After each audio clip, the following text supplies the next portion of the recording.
बिस्मिल्लाहिर्रहमानिर्रहीम।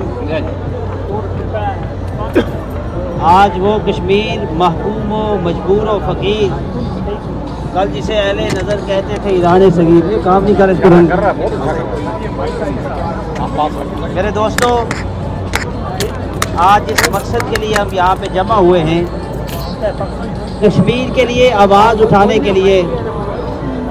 कश्मीर के मुसलमान गुज़िश्ता 7 तिहाइयों से उसवाए शबीरी पर अमल पैरा होकर हक की खातर हक की राह पर डटे हुए हैं।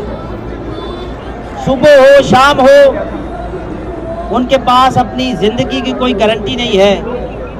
मुश्किलात हैं, परेशानियां हैं, रंजो गम है, शदायत और अलाम हैं, लेकिन वो शीशा पिलाई हुई दीवार की तरह कश्मीर की खातिर और इस्लाम के अलम को लिए वहाँ पे खड़े हैं।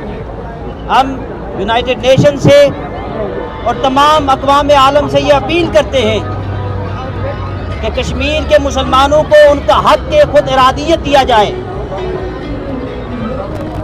आज के इस दौर के अंदर, इस मॉडर्न वर्ल्ड में, जहां वेस्टर्न वर्ल्ड में कुत्तों और बिल्लियों के राइट्स को डिफेंड किया जाता है,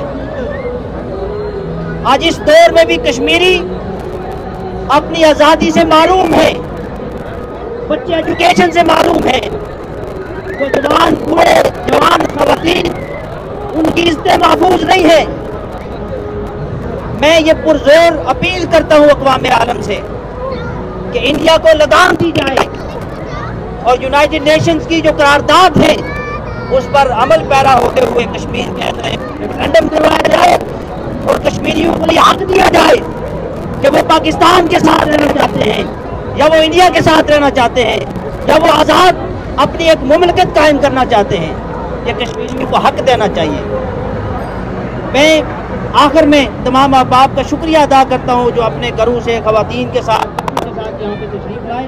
अल्लाह रब्बुल इज़्ज़त हमारे कश्मीर पर अमन का सूरज तलू फरमाए और कश्मीरियों को आज़ादी नसीब हो। हमारे मेहमान